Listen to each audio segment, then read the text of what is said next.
बिहार के कटिहार जिले स्थित अंकलेश्वर विद्या मंदिर यानी एवीएम स्कूल में तीसरी कक्षा के छात्र राघव के साथ हुई अमानवीय घटना अब तूल पकड़ने लगी है। फीस में थोड़ी देरी को लेकर एक मासूम छात्र की परीक्षा की उत्तर पुस्तिका छीन लेना, उसे सार्वजनिक रूप से अपमानित करना अब केवल एक स्कूल विवाद नहीं रहा, बल्कि यह मामला अब शिक्षा के अधिकार और निजी स्कूलों की मनमानी पर बड़ा सवाल बनकर उभर रहा है। कटिहार के जिला शिक्षा पदाधिकारी ने इस मामले की जाँच के लिए एक 3 सदस्यीय टीम गठित करी है। उनका कहना है कि अगर स्कूल दोषी पाया जाता है तो उस पर नियमानुसार कार्रवाई की जाएगी। शिक्षा का अधिकार बच्चों का मूल अधिकार है और उसका उल्लंघन किसी भी सूरत में बर्दाश्त नहीं किया जाएगा। आया है, मैं पता करूंगा, ऐसा होगा तो जांच की जाएगी, कार्रवाई इस पे होगी। इस पूरे मामले ने सोशल मीडिया पर जबरदस्त बहस छेड़ दी है। ऐसा स्कूल वाले को हम यही कहना चाहेंगे कि ऐसा नहीं करना चाहिए। उसके गर्जीवन से बात कीजिए, जो भी पैसा बुक खरीदना है, ड्रेस नहीं है, उसे गर्जीवन से बात कीजिए। बच्चे उसमें कोई गलती नहीं। इस पर यही कहना है, मतलब ये स्कूल का मनमानी है। जो मान लीजिए 100 रुपये का है, उसको मनमानी रेट पे बेचते हैं और बाहर से नहीं खरीदने देते हैं, अपने पास लाते हैं। जो 100 का है वो 200 में बेचते हैं। मजबूरी में गर्जीवन को लेना पड़ता है, इसलिए कि दूसरे जगह मिलता है नहीं, वो अपने पास स्टॉक मंगा लेते हैं, बोलते हैं यहीं से लेना। ये सब छोटा छोटा हरकत होता है जो हमारे आसपास के टीचर्स, फैकल्टी, जितने भी मतलब एजुकेशन सिस्टम से जुड़े हुए जो भी बड़े लोग हैं, वो लोग ये मिसबिहेव कर रहे हैं कि कहीं ना कहीं किसी तरीके से स्टूडेंट्स के साथ, जो कि नहीं करना चाहिए। क्योंकि ये छोटा सा एक्ट है जो कि बच्चे के दिमाग पे वो एक इनक्रेविंग करेगा, जिससे वो क्या करेगा, पढ़ाई छोड़ के पैसे पे ज़्यादा ध्यान देने लगेगा। अभी वो इतना छोटा है, अभी उसको पूरा फोकस नॉलेज पे होना चाहिए। टीचर्स को इवन तो प्रमोट करना चाहिए कि आपके पास चैलेंज है तो आप अपना पोटेंशियल और निकालिए, ताकि आप और एक अच्छे आदमी बन सके। क्योंकि हम at end of the school हम लोग क्या एक अच्छा नागरिक बनाना है, तो पैसे से ये सब का लेना देना नहीं होना चाहिए। और टीचर्स को थोड़ा इसमें स्टूडेंट के फेवर में सोचना चाहिए, ना कि सिर्फ अपने बारे में सोचना चाहिए। नहीं होना चाहिए।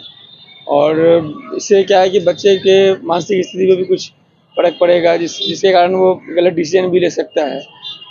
तो ये चीज़ बहुत गलत तो सरासर गलत हो रहा है, ऐसा नहीं होना चाहिए। और कल चल के बच्चे का भविष्य जो है इसके कारण खराब हो रहा है। और इसमें सभी से अनुरोध है इस सब पर ध्यान दें, अगले का भविष्य खराब ना करें। और ये मेरा बच्चा नहीं, आपका सभी का बच्चा स्कूल में पढ़ता है, प्राइवेट स्कूल में या और कहीं, तो ये हर स्कूल का मनमानी चलती है। क्या फीस नहीं दिया तो उसको स्कूल घुसने ना दे, पढ़ने ना दे। आखिर इस पे सवाल कई आदमी उठाए हैं और इसका कोई समाधान नहीं हो रहा है। आखिर ऐसा क्यों चल रहा है? जैसे कि आजकल हम देखते हैं कि प्राइवेट स्कूल में बहुत तरह का व्यवस्था अच्छा है। वहाँ पे प्लेइंग स्कूल है और छोटे छोटे बच्चों के लिए बहुत तरह की व्यवस्था है। लेकिन यहाँ पे ये भी ध्यान देना चाहिए कि जो अध्यापक होते हैं उसको ऐसा नहीं करना चाहिए कि अगर ड्यू पेमेंट रह गए तो उसको एग्जामों से निकाल दिया जाए या कुछ भी कर दिया जाए। बच्चा का भविष्य खराब हो जाता है। और कोई भी गार्जियन को ये ध्यान में रखना चाहिए कि उसका ड्यू पेमेंट को जो पूरा किया जाए।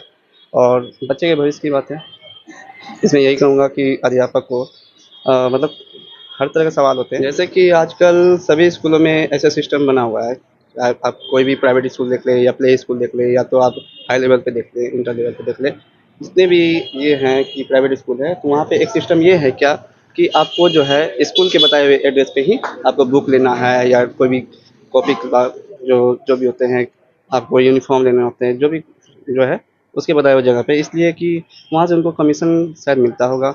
और यही है कि कमीशन के कारण ही जो वो किसी को कॉन्ट्रैक्ट दे के रखा है कि आप जो है वहाँ से खरीदे, ताकि स्कूल वाले को बाद में मेरे हिसाब से एग्ज़ाम उसको देने देना चाहिए था।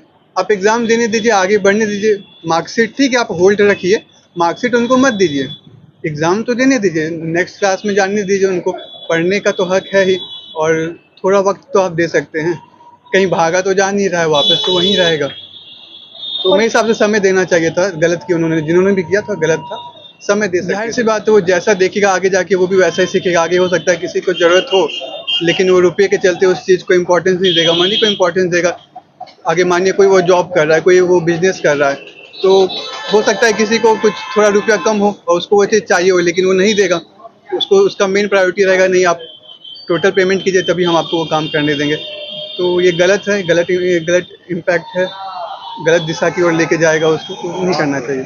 कई लोगों ने निजी स्कूलों की फीस नीति और बच्चों पर मानसिक दबाव को लेकर सरकार से जवाब मांगा है। कुछ सामाजिक संगठन और शिक्षा के क्षेत्र में काम करने वाले स्वयंसेवी संगठनों ने भी इस मुद्दे पर अपनी चिंता जाहिर की है। राघव के पिता यशवंत प्रसाद ने अब मुख्यमंत्री को भी पत्र लिखा है और न्याय की मांग की है। उनका कहना है कि मैंने फीस पूर्व से भरते आ रहा था, फीस की रकम ज़्यादा होने की वजह से नहीं कर पाया था, फिर भी मेरे बच्चे के साथ ऐसा व्यवहार हुआ है। यह उसके आत्मविश्वास को तोड़ने जैसा है। मैं चाहता हूं कि सरकार इस पर सख्त कदम उठाए ताकि अन्य बच्चों को भी ऐसे हालात से न गुजरना पड़े। अब यह देखना दिलचस्प होगा कि जांच समिति की रिपोर्ट आने के बाद प्रशासन क्या निर्णय लेता अभी है। आपसे वार्ता हम लोग कर भी रहे थे और एक आवेदन भी हम लोग देखे हैं।